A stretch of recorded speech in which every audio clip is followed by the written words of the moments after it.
Muy buenos días o muy buenas tardes, depende de la hora. Hoy es un día especial porque es nuestra primera charla en castellano, en español, y tenemos a un invitado especial, don Rafael Bielsa, el abogado, escritor, diplomático.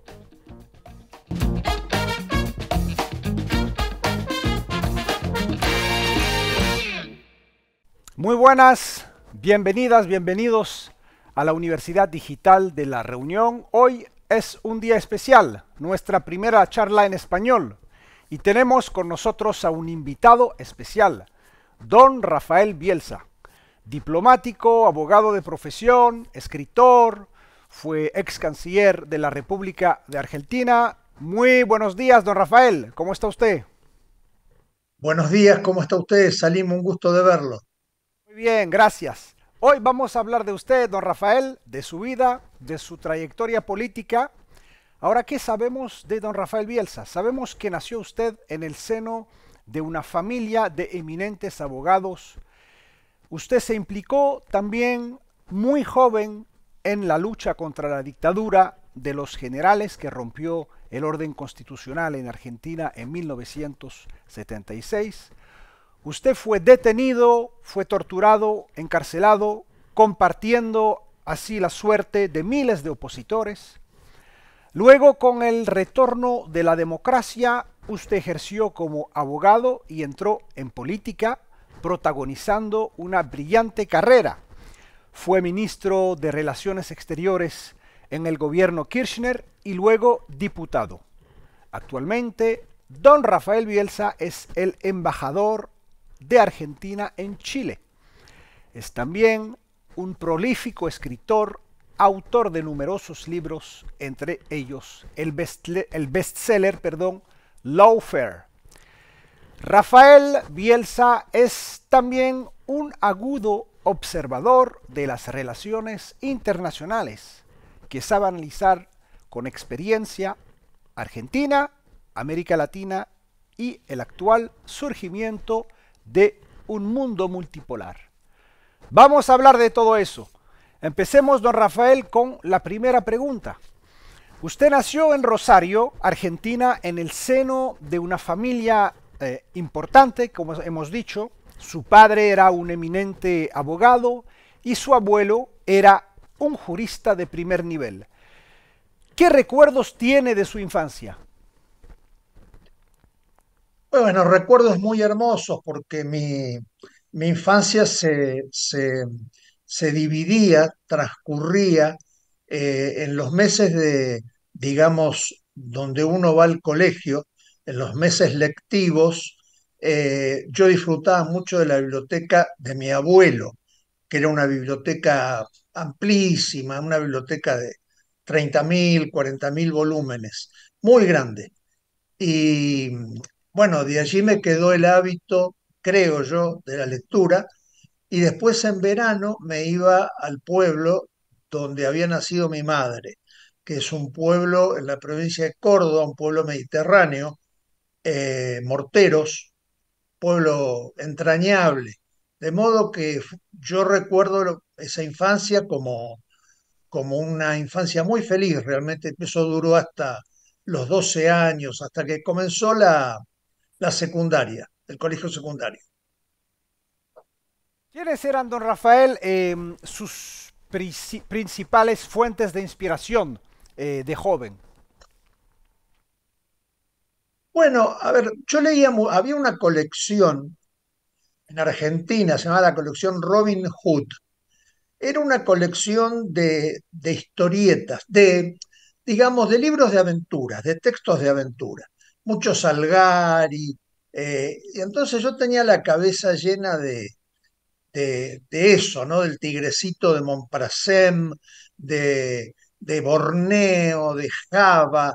Y yo creo que mis modelos siempre eran eh, modelos que los Verne, Julio Verne, eran modelos tomados de esos textos, ¿no? Que yo devoraba, devoraba, devoraba, devoraba. Eh, había una, había una hora a la que todos los niños temíamos, que era la hora de la siesta, porque claro, nosotros los chicos no dormíamos la siesta, pero nos obligaban a dormirla.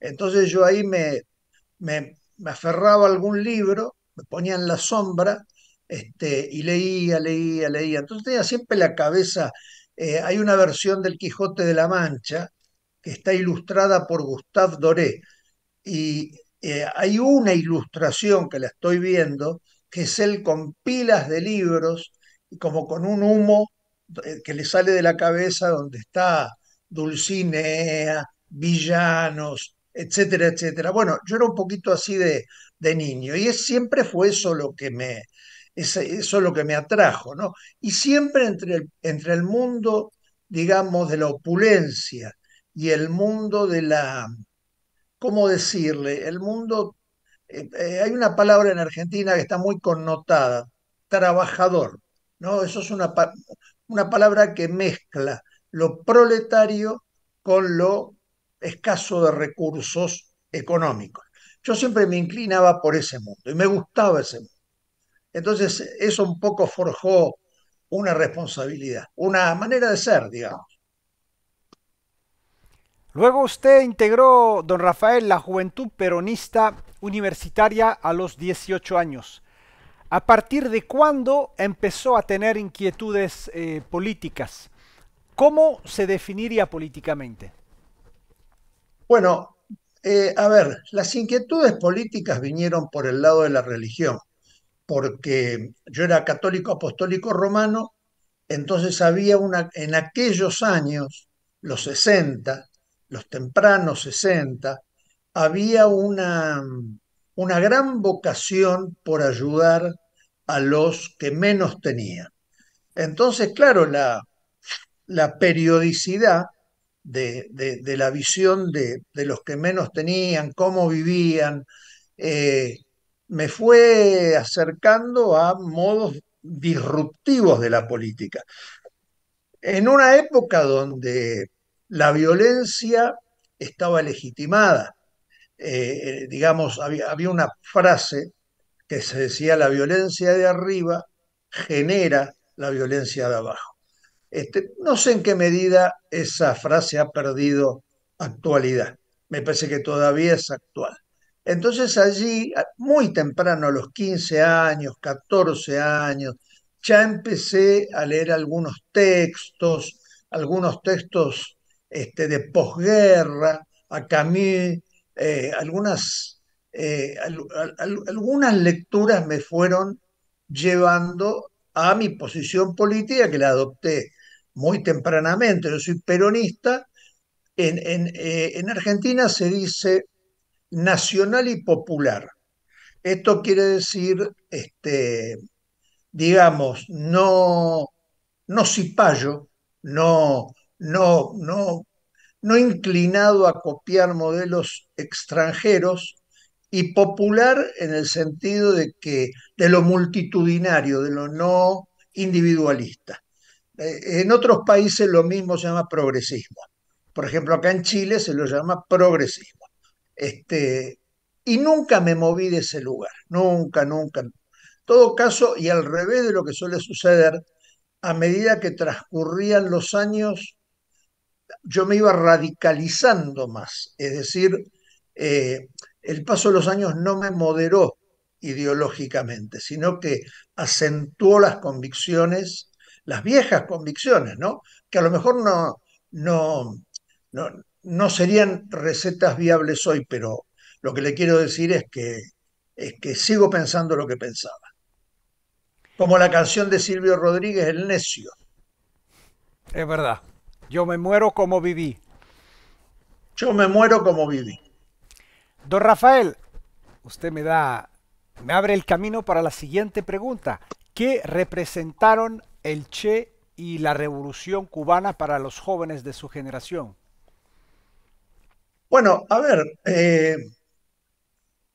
yo le diría, hubo cuatro o cinco cuestiones. En primer lugar, la juventud mayoritaria en mi época, hablamos de la época del Mayo francés, ¿no? Es decir, en el Mayo francés yo tenía 17 años. Bueno, en esa época hubo una inundación de literatura, de arte, que nos marcó para toda la vida. En el caso de Argentina, Chile, el Chile desde el 67 hasta el golpe del 73, con sus poetas, sus narradores, sus ensayistas, sus plásticos, sus músicos, influyó enormemente, enormemente en nuestra formación. Nosotros no distinguíamos entre música argentina y música chilena. No distinguíamos entre literatura argentina y literatura chilena. En todo caso, podríamos hacer hacíamos algunas distinciones entre lo que era, eh, había dos esquinas en Buenos Aires, Florida, que era, digamos, la gente, los que escribían que tenían dinero, y Boedo, que eran los más comprometidos con la realidad, más angustiada. Entonces, bueno, si hacíamos alguna diferencia, la diferencia era esta, ¿no? Entre literatura de la Torre de Marfil, la llamábamos, y literatura proletaria. A mí la verdad le digo, era un doble agente, en el sentido es como se utiliza la expresión en inteligencia, porque a mí había escritores de la Torre de Marfil que me encantaban. Yo no podía declararlo abiertamente, pero Borges me volvía loco y lo leí siempre. Y algunos poetas como Bailey eran poetas exquisitos, pertenecían a la Torre, Mastronardi, pertenecían a la Torre de Marfil, pero yo los leía igual. Así que, bueno, ese es un poco la fragua previa al ingreso formal que se produce en, yo le diría, la cúspide del momento de mayor felicidad colectiva fue el 25 de mayo de 1973. A partir de ahí todo fue dolor, sufrimiento, con más y con menos hasta hoy. Don Rafael, ¿qué lo llevó a cursar la carrera de Derecho y graduarse como abogado?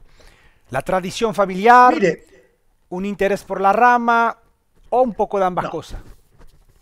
no, a ver, hubo dos cuestiones. Yo estudiaba al mismo tiempo Derecho y música.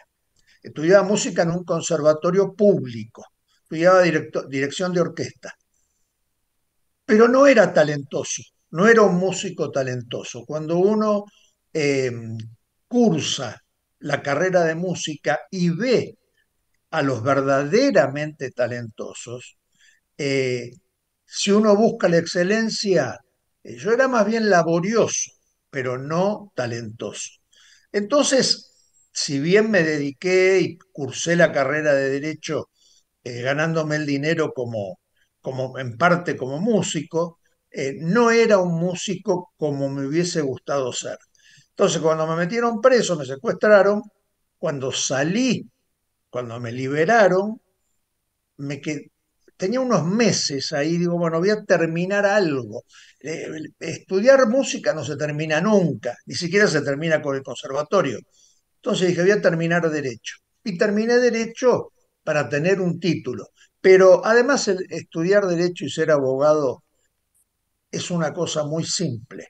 No hace falta, digamos, tener inteligencia, hace falta leer rápido y tener cierta memoria. Ese no es desafiante. Entonces rendí las materias que me quedaban y me fui al exterior. Usted empezó, don Rafael, a trabajar en la Corte Federal de Rosario en 1974, con apenas 20 años de edad. 2 años después, en 1976, ocurre el golpe de Estado militar de los generales que rompe el orden constitucional y hunde a toda la Argentina en la oscuridad de la autocracia. Como muchos jóvenes, usted rechazó el golpe de fuerza y entró en resistencia contra el poder represivo. De hecho, fue arrestado, fue torturado por el ejército en la cárcel del Castillo ¿Nos podría decir algunas palabras sobre este episodio de su vida? Sí, a ver, un par de correcciones o de precisiones. Yo en realidad el lugar donde estuve secuestrado fue La Calamita. Durante muchos años, después del regreso de la democracia, se creyó que había un solo centro concentracionario en Rosario. En realidad había muchos, había 5. Entonces, claro, yo iba haciendo los reconocimientos en el marco del juicio, este, y había cosas que no terminaban. Empecé por Funes, Funes no tenía un sótano, después por el castillo tenía una escalera demasiado estrecha. Claro, yo estuve todo el tiempo con una capucha puesta, entonces tenía que reconocer más bien por sensaciones y por tacto, hasta que apareció la calamita. En la calamita hubo un dato que fue el piso del baño, que yo lo podía ver al principio, cuando estuve secuestrado, y ahí lo reconocí. Y había un frío que me entraba por el cuello y había una ventana, o sea, ahí no me quedó más ninguna duda de que ese había sido el lugar. La otra cuestión es que en realidad había dos procedimientos. En las primeras épocas del golpe de Estado. Uno era una detención siempre brutal, siempre destructiva, siempre bárbara, pero que terminaba con usted en malas condiciones en la cárcel. Y después había otra cosa que se llamaba chupar a un subversivo, que era absolutamente de, eh, al margen de la ley, totalmente al margen de la ley. Eran paramilitares, trabajaban sin, sin ningún tipo de respeto por ningún tipo de norma. Era una estructura paralela. A mí me tocó la estructura paralela. Por eso todos estos lugares que yo le mencionaba, la comisaría operacional de Fisherton, la Calamita, el Castillo, Funes, eran todos centros clandestinos. No había un centro de detención formal. Entonces, bueno, el circuito clandestino era un circuito de gente que estuvo conmigo presa, que yo pude reconocer por las voces. eh, yo creo que han sobrevivido 2 chicas, 2 compañeras. O sea que la mayoría, sobre todo un grupo en un determinado momento, los mataron a todos, que eso es la historia que yo relato en la novela Operación México, que después fue película también. Don Rafael, después de salir de prisión, usted tuvo que exilarse a España. ¿Cómo vivió el destierro lejos de su tierra natal? Mire, muy mal, Salim. Ahí entendí lo que era el ostracismo. Usted sabe que la palabra proviene del griego.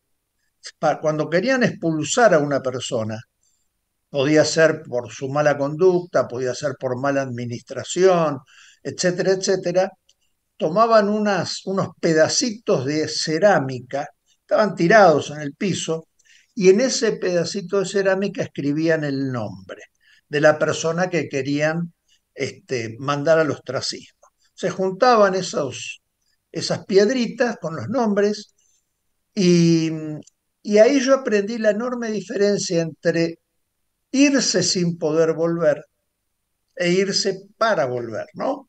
Y claro, irse sin poder volver para mí, Salim, fue intolerable. Yo me iba a los puertos de las ciudades donde viví a ver salir barcos para imaginarme que iban a Argentina. Ese era el nivel de enajenación, el nivel de, digamos, de quiebre psíquico que tenía en ese momento. Además, eso coincidió con un proceso que se llamó la segunda contraofensiva, donde había compañeros que iban a la Argentina a combatir y esa fue una operación que estaba denunciada. Entonces era una trampa. Entonces los estaban esperando, pasaban por la ciudad donde yo vivía, Barcelona, nos veían a nosotros, estábamos con ellos, etcétera, etcétera, etcétera, y a la semana nos enterábamos de que habían desaparecido. Entonces fue una época, yo la recuerdo como una época muy, muy, muy negra, que no la aproveché para nada, salvo para que se endureciera el carácter, que yo tampoco sabía que estaba sucediendo eso, porque por ejemplo los colectivos, el colectivo chileno era un colectivo muy estudioso. Nosotros seguimos haciendo política en el exilio, que era una cosa un poco inútil, ¿no? Nos juntábamos en los bares para hablar de la patria lejana, un poco como en Francia sucedía con los republicanos que se asilaron en Francia. Bueno, fue una época extraordinariamente amarga. Por eso es que cuando tuve la posibilidad de volver, que fue gracias a un discípulo de mi abuelo, Roberto Luqui, a quien yo le debo mucho, que me dijo, bueno, mira, volvé, él tenía un cargo menor en el gobierno, me dice, volvé, yo te voy a proteger. Pero no pude volver a mi ciudad, porque me quedé a vivir en Buenos Aires y nunca más regresé a Rosario. Estaba en una situación muy precaria, pero más precaria era la intemperie de mis sentimientos. Entonces, fue casi por fuerza mayor que volví. Usted volvió, don Rafael, en 1980. ¿Cómo, Sí, cuáles fueron las condiciones de vida durante ese periodo hasta 1983 y el regreso de la democracia? tremendas, eran condiciones de vida muy feas, porque yo prácticamente tenía que volver, que vivir, tenía un departamentito muy chiquito, había alquilado en el centro de Buenos Aires, un departamento interno donde no había luz, no había sol, este, salía con mucho cuidado. Fue una vida de semiclandestinidad, no fue una vida que yo recuerde, digamos, con... No tengo un solo recuerdo de esa época que sea un recuerdo placentero, ¿no? Era una época de mucha melancolía, buscar gente, tratar de reencontrarse. Quería estudiar, no podía estudiar en una universidad, tenía que estudiar en cursos. Entonces estudié lingüística, estudié psicoanálisis, eh, pero eran cosas, y mi trabajo, nada más que me lo había dado este amigo Roberto Luqui, que era un trabajo para sobrevivir. Entonces, ya la represión había aflojado. Hubo pocos episodios después del 81. Uno en particular, el asesinato de dos altos dirigentes de Montoneros que los secuestraron en Rosario. Pero ya había poco de eso. Pero después vino la guerra de Malvinas. Entonces, muy, eran épocas muy convulsas, y yo las recuerdo con una enorme pena. En 1983, don Rafael, volvió la democracia. Usted tuvo varios cargos en el Ministerio de Educación y en la presidencia. ¿Podría hablarnos un poco de esas actividades durante este periodo? Sí, yo trabajaba en una disciplina muy distinta a lo que sería ahora, que se llama informática jurídica. Recién empezaban los ordenadores a ser aplicados al derecho, y además eran ordenadores los que podía tener uno, los personales, muy rudimentarios, en Commodore 64, 64K. La motherboard usted la desmontaba y podía ver los transitores a simple vista. Imagínese, hoy necesita un microscopio atómico, subatómico, para poder ver los transistores. Entonces, bueno, esa precariedad llevaba a que los abogados que nos interesaba eso, tuviésemos o creyésemos que lo que teníamos que hacer era aprender a programar. Yo carezco de toda habilidad para las cuestiones matemáticas, ingenieriles, pero estudiaba los lenguajes BASIC, Fortran, COBOL, bueno, es una serie de lenguajes de computación.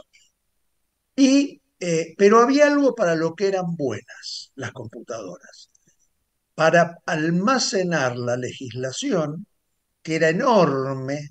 Imagínese un universo de 23.000 leyes.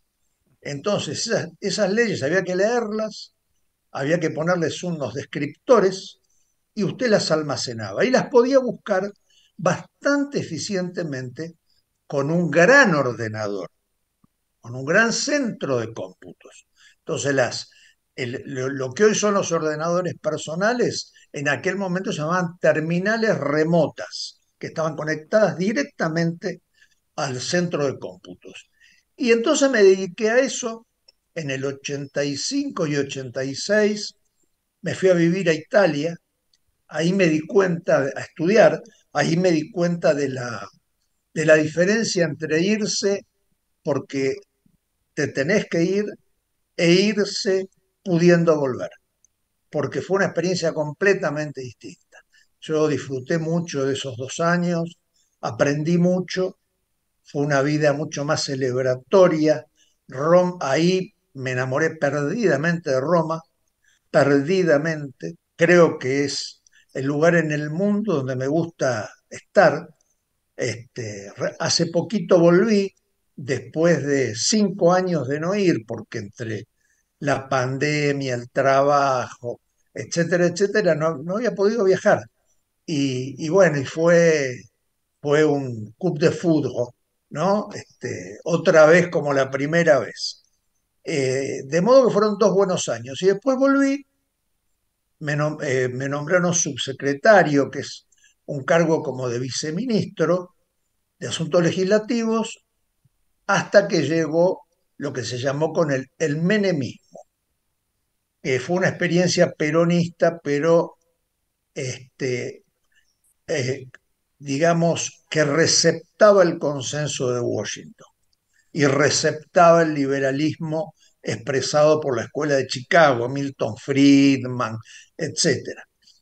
Y era una catástrofe porque se había instaurado un sistema de paridad entre el peso argentino y los dólares, y como era una paridad ficticia, porque no había manera de que equivaliera una cosa a la otra, eso se financiaba con endeudamiento. Y el endeudamiento se pagaba con la liquidación de las empresas públicas a un precio vil. Y fue una época, una década de corrupción, y sobre todo ahí se produjo un quiebre cultural en la República Argentina. Culturalmente se partió ese consenso que había social de que no todo estaba bien y que las cosas no eran importantes por ser caras, sino por ser valiosas en un sentido más amplio que su apariencia o su precio. Esta fue un poco fue una década de mucha pelea. Yo me dediqué mucho al derecho en esa época, escribí mucho, publiqué mucho. Fue la década más fértil en materia, digamos, de ciencia del derecho, hasta el 99. Y después, bueno, ya es más conocido, después fue síndico general de la Nación, que es una especie de auditor general sobre la administración pública federal. Después fui canciller, después fui diputado, después me fui a la actividad privada, a trabajar de abogado, después volví para ser secretario de drogas, después me volví a ir y bueno, y acá me tiene como terminando el periodo de 4 años de embajador. De todo esto vamos a hablar en la segunda parte de esta charla con don Rafael Bielsa. Nos vemos muy pronto. Gracias.